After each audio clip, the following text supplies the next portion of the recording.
الحمدللہ رب العالمین والصلاة والسلام علی رسولہ الامین والعاقبۃ للمتقین ولا عدوان الا علی الظالمین۔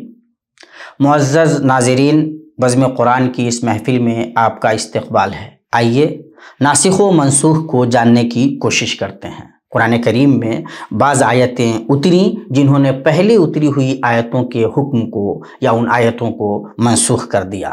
یہ بات بار بار سننے کو ملتی ہوں گی کہ آیت ناسخ ہے یا منسوخ ہے۔ اس کا مطلب کیا ہے؟ ہم اس پہ بات کریں گے کہ نسخ کس کو کہتے ہیں، اس کی کتنی قسمیں ہیں اور اس کے احکام کیا ہیں۔ آئیے پہلے نسخ کو جانتے ہیں۔ نسخ کہتے ہیں ایک شرعی حکم کو بعد والی دوسری شرعی دلیل سے اٹھا لینا، بدل دینا۔ اس کی مثال یہ ہے کہ ایک قرآنی آیت نازل ہوئی جو کسی حکم پر مشتمل تھی، پھر اس کے بعد اللہ تبارک و تعالیٰ نے ایک دوسری آیت نازل کی جس نے اس پہلے والے حکم کو ختم کر دیا یا بدل دیا۔ قرآن حکیم میں اس کی مثالیں موجود ہیں۔ اللہ تبارک و تعالیٰ فرماتا ہے وَإِذَا بَدَّلْنَا آیَةً مَكَانَ آیَةٍ وَاللَّهُ أَعْلَمُ بِمَا يُنَزِّلُ قَالُوا إِنَّمَا أَنْتَ مُفْتَرٍ۔ اور جب ہم کسی آیت کی جگہ دوسری آیت بدل دیتے ہیں اور جو کچھ اللہ نازل فرماتا ہے اسے وہ خوب جانتا ہے، تو یہ کہتے ہیں کہ یہ تو بہتان باز ہے۔ یہ اللہ تبارک و تعالیٰ کا اپنا ارادہ ہے، اللہ تبارک و تعالیٰ کا اپنا فیصلہ ہے، اللہ تبارک و تعالیٰ کی اپنی حکمتیں ہیں۔ وہ اپنی حکمتوں کے پیش نظر پہلے کوئی حکم دیتا ہے، پھر اس حکم کو بدل دیتا ہے۔ اللہ تبارک و تعالیٰ دوسری جگہ ارشاد فرماتا ہے ما ننسخ من آیت او ننسها نأتی بخیر منها او مثلها الم تعلم ان اللہ علی کل شیء قدیر۔ ہم جب کوئی آیت منسوخ کرتے ہیں یا اسے بھلا دیتے ہیں تو ہم اس کے جیسی یا اس سے بہتر کوئی آیت اتارتے ہیں۔ کیا تم نہیں جانتے کہ اللہ تبارک و تعالیٰ ہر ایک چیز پر قادر ہے؟ یہاں اللہ تبارک و تعالیٰ نے ناسخ و منسوخ کے اس پورے معاملے کو اپنی قدرت سے جوڑ کر دیکھا ہے۔ اس میں ایک بڑی حکمت یہ بھی سمجھ میں آتی ہے کہ اللہ تبارک و تعالیٰ نے اپنی قدرت کی دلیل کے طور پہ بھی یہ کام کیا ہے کہ اللہ جو ایک حکم دے سکتا ہے وہی اللہ اس حکم کو بدل بھی سکتا ہے۔ اور اس میں دراصل بہت سارے فوائد ہیں جنہیں اللہ تبارک و تعالیٰ نے مقدر رکھا ہے۔ ہمارے ثواب بڑھتے ہیں، ہمارا ایمان بڑھتا ہے۔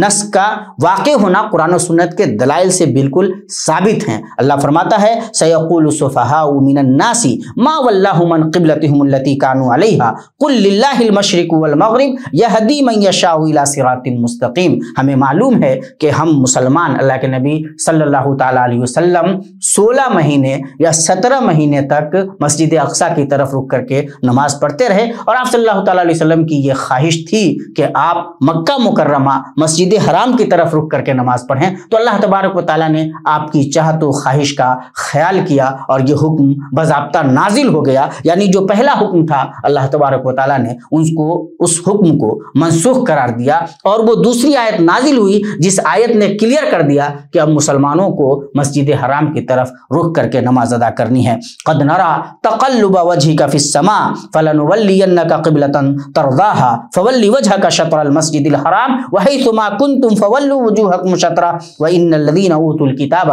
ليعلمون انه الحق من ربهم وما الله بغافل عما يعملون۔ اس آیت کے ذریعے اللہ تبارک و تعالیٰ نے اس پہلے حکم کو کہ مسلمان مسجد اقصیٰ کی طرف رک کر کے نماز ادا کرتے تھے منسوخ کر دیا، اور یہ لازم کر دیا کہ مسلمان اب مسجد اقصیٰ کی بجائے مسجد حرام کی طرف رک کر کے نماز ادا کریں۔ قرآن کریم میں نسخ کی کئی قسمیں ہیں، انہیں جاننا بھی ہمارے لیے فائدے سے خالی نہیں۔ حکم منسوخ ہو گیا لیکن تلاوت باقی ہے، تلاوت منسوخ ہو گئی لیکن حکم باقی ہے، تلاوت اور حکم دونوں منسوخ ہو گئے۔ قرآن کریم میں ان تینوں قسموں کا نسخ واقع ہے اور ہم اس کی مثالیں دیکھ سکتے ہیں۔ اس کی مثال کہ آیت کی تو تلاوت کی جاتی ہے لیکن اس کا حکم باقی نہیں رہتا۔ قرآن کریم کی آیت ہے، اللہ تبارک و تعالیٰ فرماتا ہے واللاتی یاتین الفاحشۃ من نسائکم فاستشہدوا علیہن اربعۃ منکم فإن شہدوا فامسکوہن فی البیوت حتی یتوفاہن الموت او یجعل اللہ لہن سبیلا۔ تمہاری عورتوں میں سے جو بے حیائی کا کام کریں ان پر اپنے میں سے 4 گواہ طلب کرو، اگر وہ گواہی دیں تو ان عورتوں کو گھروں میں قید رکھو یہاں تک کہ موت ان کی عمریں پوری کر دے یا اللہ ان کے لیے کوئی اور راستہ نکالے۔ یہ آیت قرآن حکیم میں موجود ہے لیکن اس کا حکم منسوخ ہو چکا ہے۔ اللہ تبارک و تعالیٰ نے اس حکم کو اس آیت سے منسوخ کیا۔ اللہ تبارک و تعالیٰ کا فرمان ہے الزانیۃ والزانی فاجلدوا کل واحد منہما 100 جلدہ، زناکار عورت مرد میں سے ہر ایک کو 100 کوڑے لگاؤ۔ منسوخ کی دوسری قسم وہ ہے کہ حکم باقی ہے لیکن تلاوت نہیں ہوتی۔ یہ نسخ شاذ و نادر ہی واقع ہوا ہے اور اسے ہم صحیح احادیث سے پہچانتے ہیں۔ اس کی مثال شادی شدہ زانی کو سنسار کرنے کی آیت ہے۔ عمر بن خطاب رضی اللہ تعالی عنہ کہتے ہیں ان اللہ قد بعث محمدا صلی اللہ علیہ وسلم بالحق وانزل علیہ الکتاب فکان مما انزل علیہ آیت الرجم فقراناها وعقلناها ووعیناها رجم رسول اللہ صلی اللہ علیہ وسلم ورجمنا بعده فاخشى ان طال بالناس زمان ان يقول قائل ما نجد الرجم في كتاب الله فيذل بترك فریضة انزلها اللہ۔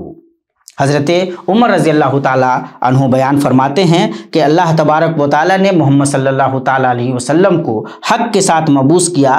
آپ صلی اللہ تعالیٰ علیہ وسلم پر جو آیتیں نازل ہوئیں ان میں آیت رجم بھی تھی۔ ہم نے اس آیت کو اچھی طرح سمجھا، اس پہ عمل کیا۔ اللہ کے نبی صلی اللہ علیہ وسلم نے بھی سنسار کیا، ہم نے بھی سنسار کیا۔ ایسا نہ ہو کہ ایک وقت آئے کہ لوگ کہیں کہ قرآن حکیم میں تو آیت رجم نہیں ہے، یوں وہ خود ایک ایسے فریضے سے غافل ہوں اور وہ گمراہ ہو جائیں۔ اس سے پتہ چلتا ہے کہ آیت رجم قرآن حکیم میں اس کی تلاوت تو منسوخ ہو گئی لیکن اس کا حکم باقی ہے کہ اگر کوئی شادی شدہ مرد و خاتون زنا کرے تو انہیں سنسار کر دیا جائے گا۔ تلاوت اور حکم دونوں منسوخ ہو جائیں۔ اس قسم کے نسخ کی نہ بطور عبادت تلاوت جائز ہے اور نہ اس میں موجود احکام پر عمل کرنا جائز ہے۔ اس قبیل سے عائشہ رضی اللہ تعالیٰ عنہ کی حدیث ہیں، آپ فرماتی ہیں کان فیما انزل من القرآن اشعر رضاعات معلومات یحرمنا ثم نسخنا بخمس معلومات۔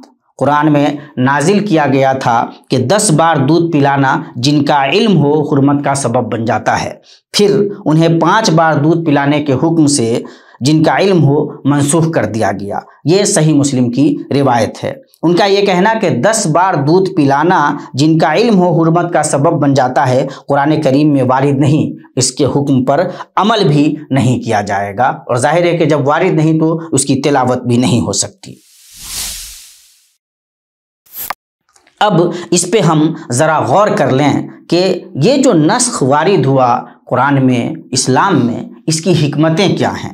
اس سلسلے میں جب ہم حکمتوں پہ غور کرتے ہیں تو ہمارا ایمان تازہ ہوتا ہے، یقین اور زیادہ بڑھ جاتا ہے۔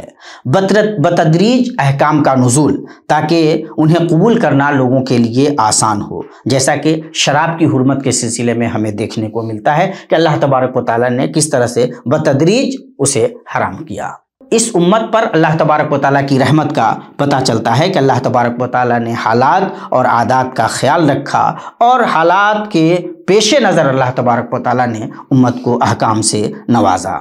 اسی طرح اس امت کے لیے خیر خواہی کا ارادہ، چنانچہ نسخ سے تخفیف اور آسانی پیدا ہوئی۔ اللہ تبارک و تعالیٰ نے سہولتیں دیں اور بہت ساری دشواریوں کو ختم کیا، لیکن اجر و ثواب کو باقی رکھا۔ اللہ تبارک و تعالیٰ سے دعا ہے کہ اللہ تبارک و تعالیٰ ہمیں ان امور پہ غور و فکر کی نگاہ ڈالنے کی توفیق دے، عبرت حاصل کرنے کی توفیق دے۔